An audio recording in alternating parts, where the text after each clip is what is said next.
सच्चिदानंद सदगुरु साईनाथ महाराज की जय। ओम साई राम। मित्रों, आज का ब्लॉग आप सभी हमारे साईं परिवार के लिए विशेष लाभकारी और कल्याणकारी है, क्योंकि आज के ब्लॉग में अपने साईं परिवार के लिए बहुत ही विशेष उपाय लेकर के आए हैं, जो एक चमत्कारिक उपाय है। साईं बाबा का मात्र एक लोटा जल का उपाय, और यह आपके समस्त समस्याओं का निकालेगा हल।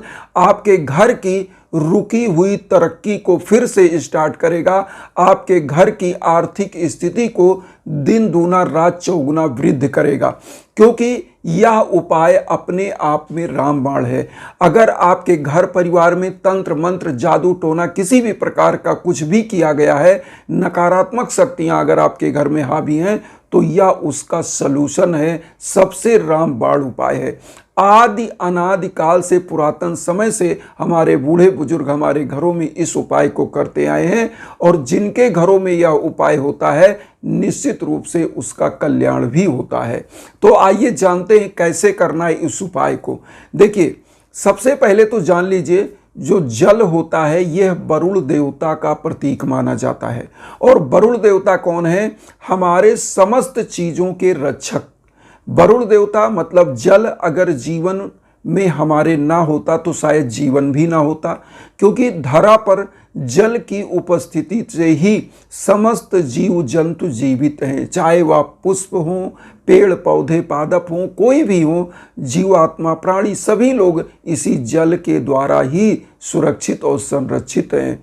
क्योंकि जल को हमारे वेदों में अमृत तुल्य बताया गया है, जल को प्राणदायिनी शक्ति बताया गया है, जल को एक प्रकार से जीवन का महात्म्य के रूप में देखा जाए तो हमारे यहाँ नदियों के किनारे जो स्नान की परंपराएं चलती हैं, मौनी अमावस्या या बहुत सारी ऐसी स्नान की परंपरा चलती है, महाकुंभ, अर्धकुंभ आपने सुना होगा, उज्जैन में, प्रयाग में, बहुत जगह, उत्तराखंड में।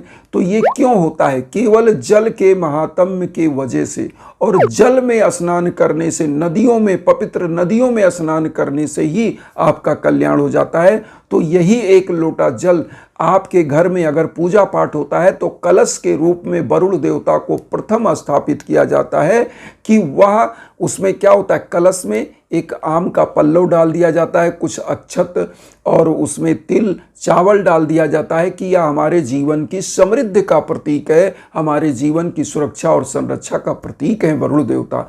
तो वरुण देवता को ही स्थापित किया, जल को, मतलब वरुण देवता मतलब जल, जल को लोटे में स्थापित किया जाता है, आपने देखा होगा कलश में। इसी प्रकार से पूजा कक्ष में भी एक लोटा जल रखा जाता है। इसलिए रखा जाता है, यह घर की समृद्धि का प्रतीक है, प्राणदायिनी शक्ति का प्रतीक है, और सकारात्मक ऊर्जाओं को आकर्षित करता है यह लोटा जल, और धन समृद्धि को वृद्धि करता है। क्योंकि जहाँ पर पूजा कक्ष में अगर भगवान को आप भोग लगाते हैं और लोटे का जल नहीं रखते तो वह भोग अधूरा माना जाता है, ऐसा भोग भगवान प्राप्त नहीं करते हैं। इसलिए एक लोटा जल का महात्म्य अपने आप में बहुत विशेष है। अब जानते हैं इसका उपाय।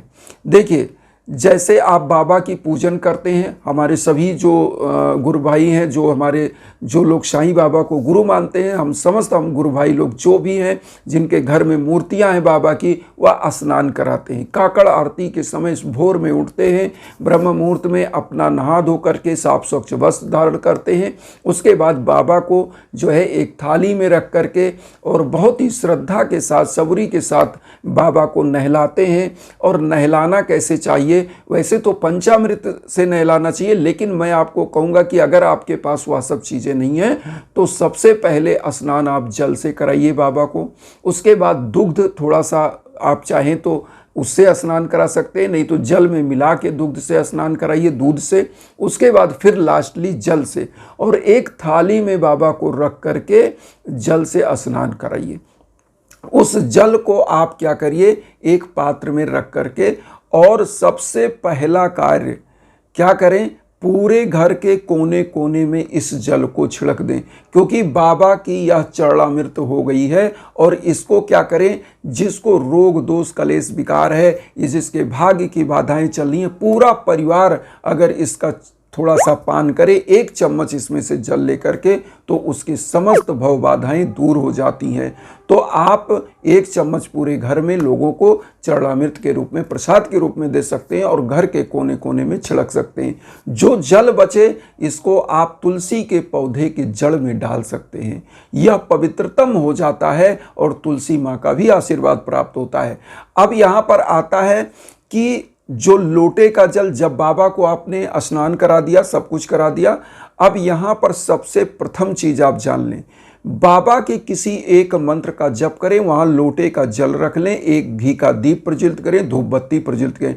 हम कहते हैं प्रतिदिन आप अगर इस उपाय को नहीं कर सकते तो आप गुरुवार को जरूर इस उपाय को करें, और लोटे का जल तो प्रतिदिन ही रखना चाहिए। आप ना कर सके तो आपके घर की जो माताएं बहनें पूजा करती हैं वो कर सकती हैं। हम जो उपाय बता रहे हैं इसमें लोटे के जल का ही विशेष महत्व आज है। इसमें आपको क्या करिए, बाबा की मूर्ति को जैसे नहलाया धुलाया, बढ़िया कपड़ा, स्वच्छ साफ वस्त्र, तिलक चंदन दीजिए बाबा को, मस्तक लगे, वही तिलक चंदन स्वयं लगाइए, पीला चंदन लगाइए। पीला चंदन गुरु का प्रतीक होता है, वही चंदन स्वयं लगा लीजिए। उसके बाद आप क्या करिए, घी का दीपक जलाइए, फिर एक धूप बत्ती जला लीजिए। फिर आप जो लोटे का जल रखें इसमें लाल पुष्प, गुड़हल का पुष्प मिल जाए या गुलाब का पुष्प मिल जाए, जो लाल कलर का पुष्प हो, एक लोटे में डाल दीजिए। बाबा को भोग लगा दीजिए। तुलसी का पत्ता भी इस लोटे के जल में डाल सकते हैं। अब मैं आपको बता रहा हूं, भोग लगाइए, किसी एक मंत्र का जप कर लीजिए, क्योंकि देखिए इस जल में ऊर्जा तभी आती है जब बाबा को आप भोग लगाते हैं और मंत्र का जप करते हैं। मंत्र का जप इसलिए क्योंकि मैं बार बार बहुत सारे ब्लॉग में यह बताता रहता हूं कि कलयुग का है नाम अधारा, सुमिर सुमिर नर उतरहि पारा। क्योंकि कलयुग में केवल नाम जप का ही महात्म्य है। नवधा भक्ति के अंतर्गत नाम स्मरण को विशेष बताया गया है। साईं सच्चरित्र में भी यह चीज साफ साफ लिखा है कि अपनी गुरु के नाम का स्मरण, भगवान के नाम का स्मरण करना ही ये भव सागर से मुक्ति प्राप्त करना है और आपकी समस्त मनोवांछित फल प्राप्त करने का एक साधन है। तो इसलिए एक मंत्र कोई भी, ओम साई राम, ओम श्री साई नाथाय नमः, ओम शिरडी वासाय विद्महे सच्चिदानंदाय धीमहि तन्नो साई प्रचोदयात्, कोई भी एक मंत्र, जो बाबा के 108 नाम बताए गए हैं उस नामावली में से कोई एक नाम भी आप उसका भी एक माला जप कर सकते हैं। जैसे ओम रिद्धि सिद्धिदाय नमः, ओम सर्वमंगल कराय नमः, कोई भी एक मंत्र उसमें से ले लीजिए, आप जप करिए, प्रतिदिन उसी मंत्र का जप करिए। और उसके बाद अब यहाँ ध्यान दीजिए, बाबा को डेली का भोग, डेली का भोग का क्या, जैसे आप देखिए डेली का भोग क्या है कि अगर आप डेली लड्डू तो मार्केट से ला के रख नहीं पाएंगे, क्योंकि क्या होता है वो ख़राब भी हो जाता है, तो और ला भी नहीं सकते क्योंकि सुबह सुबह आपको पूजा करना होता है।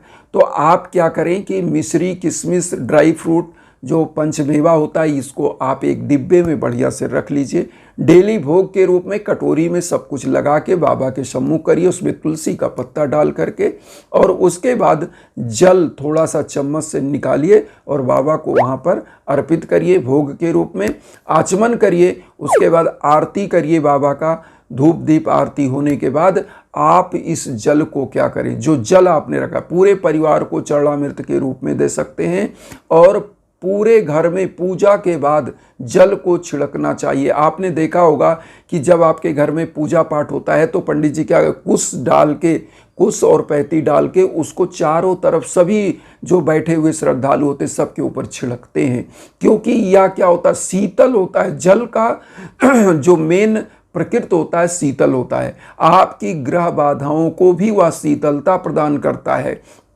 जल अपने आप में विशेष है, क्योंकि जल आपके घर में समृद्धि का कारक है, आपके घर की समस्त नकारात्मक शक्तियों को दूर करता है।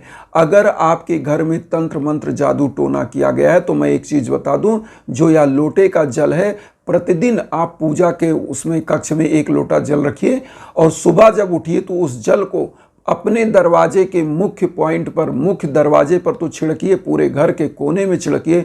मैं कह रहा हूँ तंत्र मंत्र किए कराए की किसी भी प्रकार की बाधा अगर आपके घर पर की गई है तो वह सदैव दूर हो जाएगी और आपके घर में धन लक्ष्मी का वास हो जाएगा सदैव के लिए।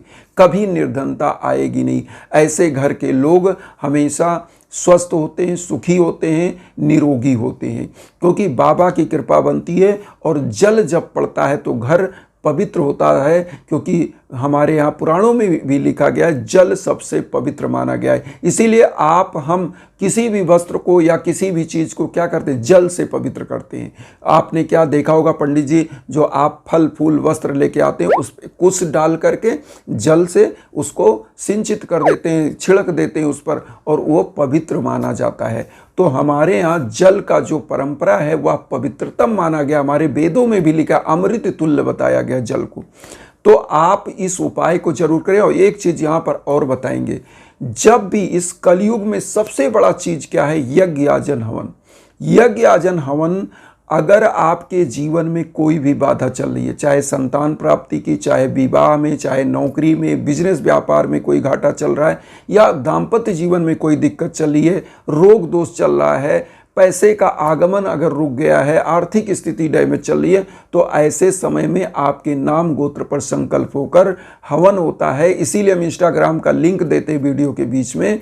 जब आपके नाम गोत्र पर संकल्प होकर हवन होता है तो वह ऊर्जा आप विश्व के कोने कोने में कहीं हो आप तक पहुंचती है और आपका कल्याण होता है, क्योंकि ऊर्जा अदृश्य होती है और वह अंदर से ग्रूव करती है और आपको वृद्ध विकास में वह सहयोगी बनती है। इसीलिए मंत्रों की शक्तियां बहुत ही विशेष बताई गई है और यह भी कहा गया है कि देवता मंत्रों के अधीन है और मंत्र ब्राह्मणों के अधीन है।